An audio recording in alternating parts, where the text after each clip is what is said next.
Hi everyone, Monique here. Welcome back to the channel and welcome to the new subscribers. We've had a few come on board. Welcome to this great community. Everybody's very open and vulnerable here because we're dealing with vulnerable topics. We're dealing with shadow work. We're dealing with transformation. And again, we're dealing with Pluto.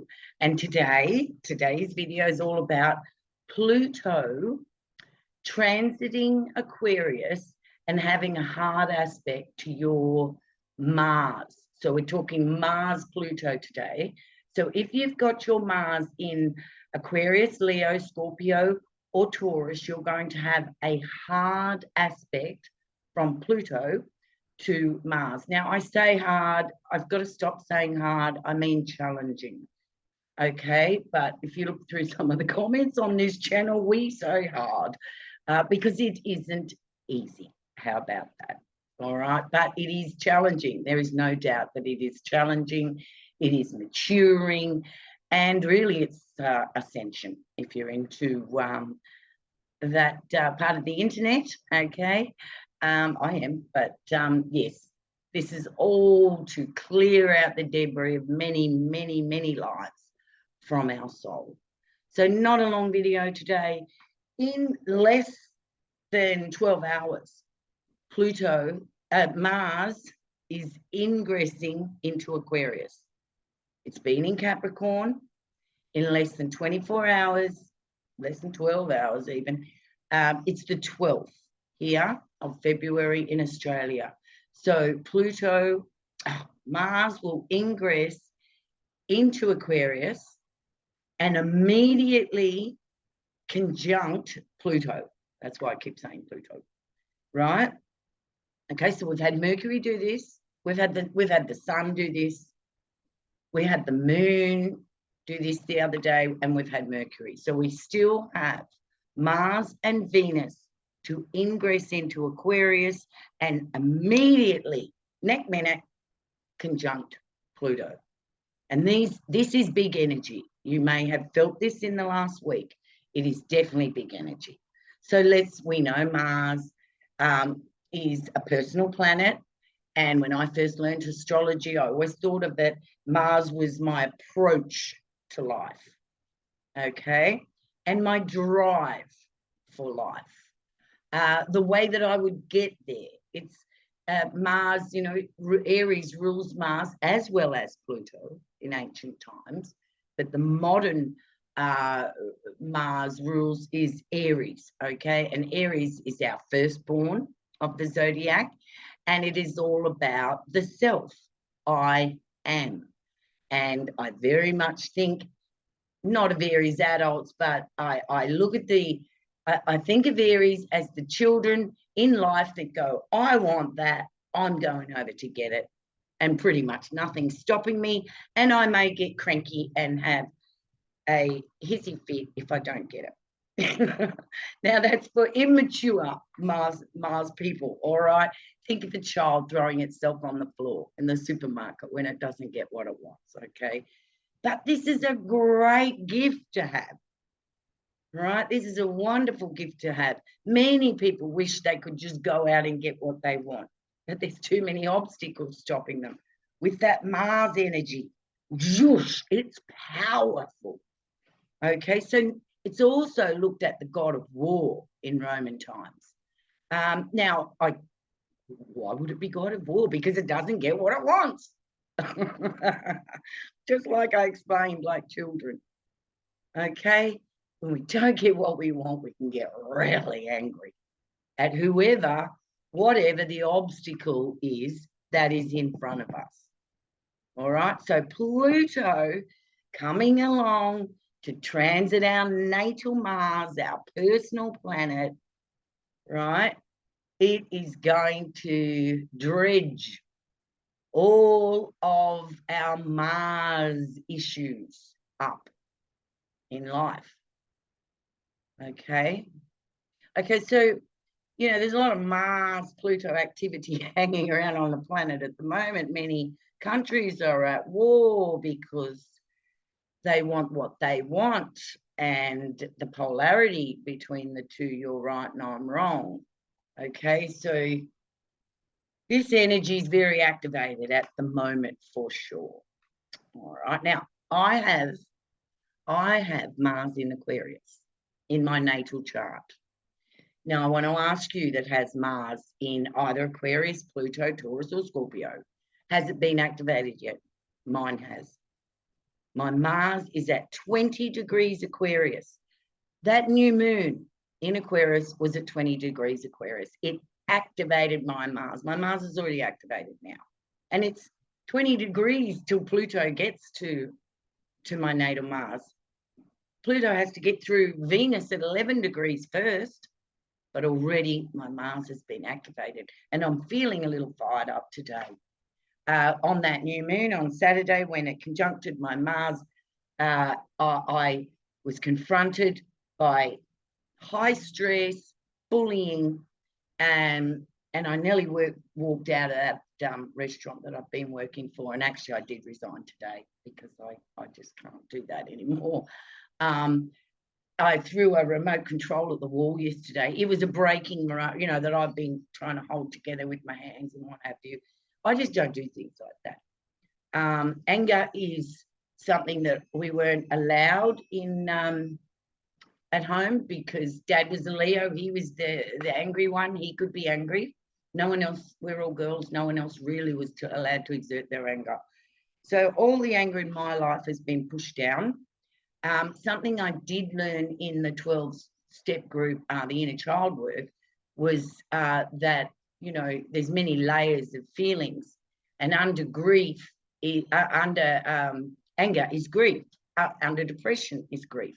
And I believe under anger is grief. And for me personally, it's about boundaries, okay? My anger comes up when people overstep disrespect, overstep respecting me, okay? I may not have put a boundary down with those people.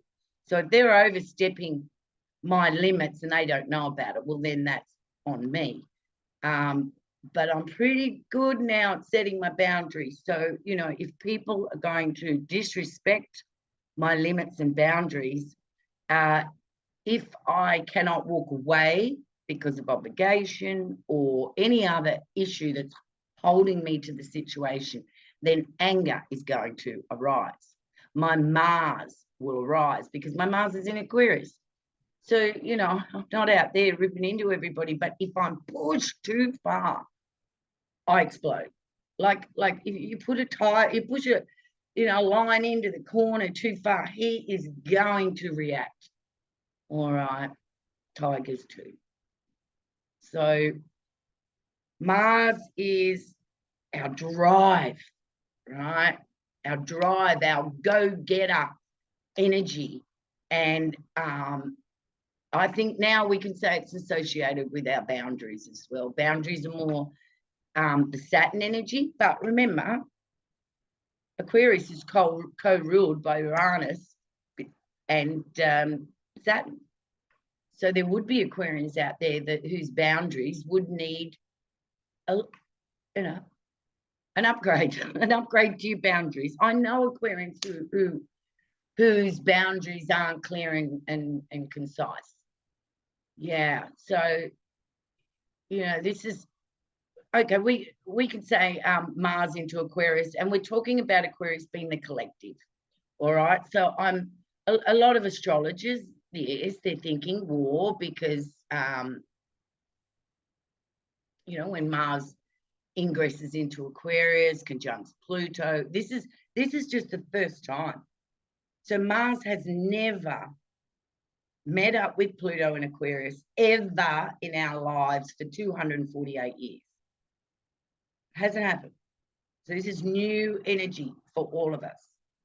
And I can talk about it because my Mars was activated by the new moon. And then that night, wow, did my anger rise. I couldn't do anything with the anger except threaten to walk out. But the anger that I was over was enough to shut the situation down. Nice words weren't going to do it on Saturday night. It was full power, stressful energy. Full power, stressful energy. And I'm still recovering from that. and it's too toxic. I can't do that. So I've resigned, right?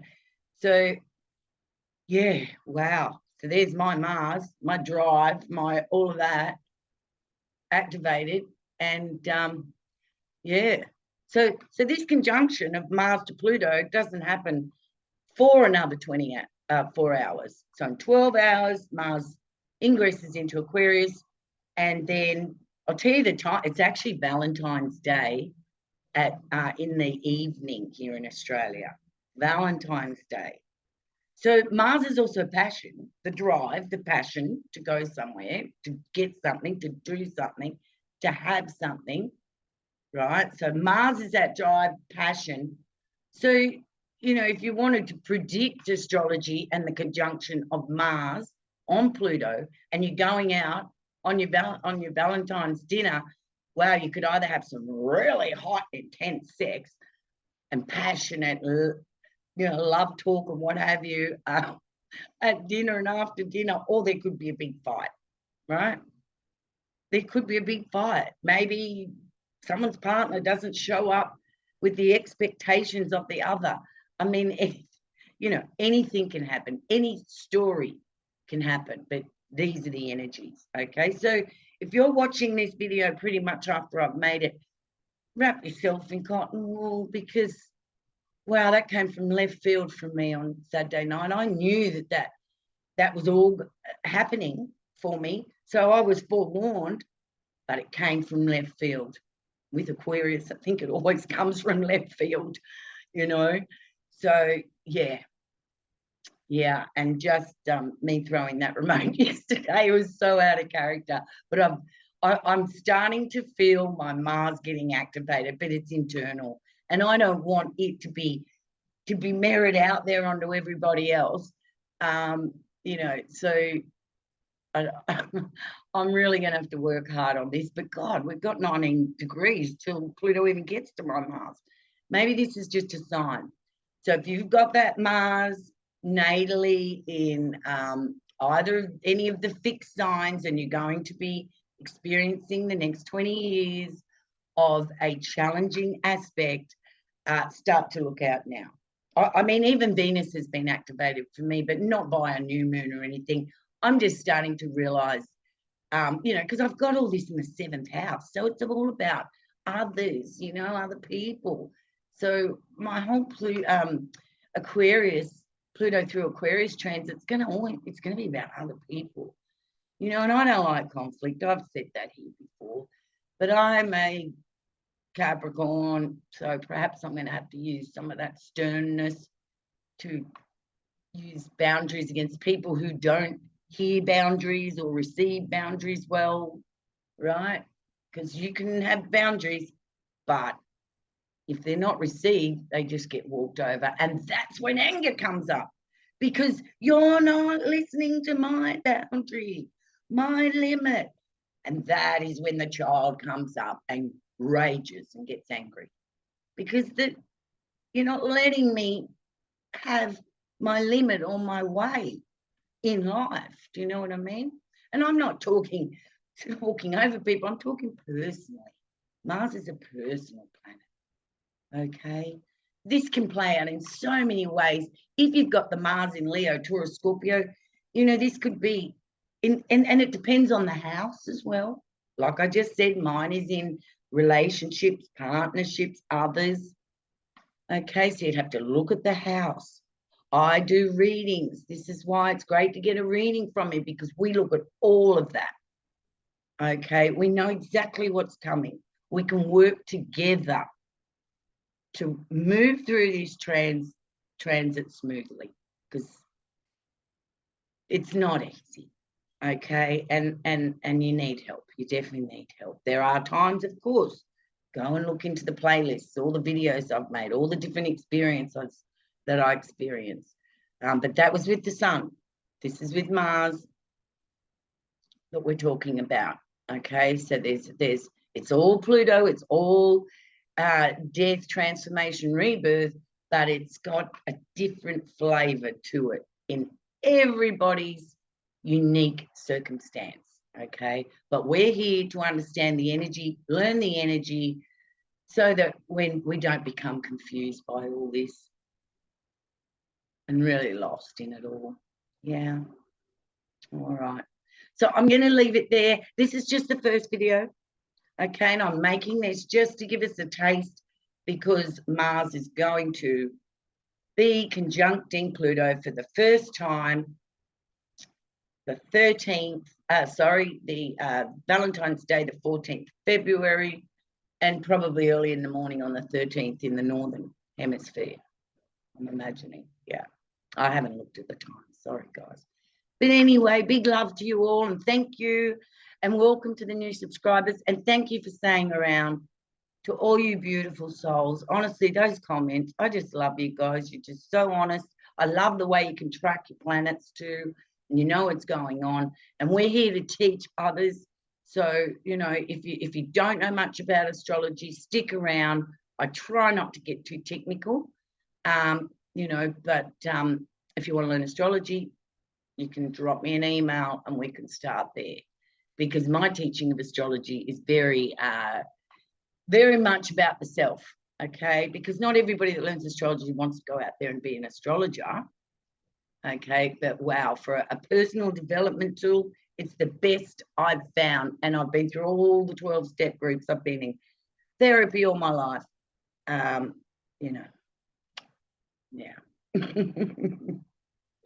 Oh dear, I love you. I love it. But on some days, I'm just like, oh.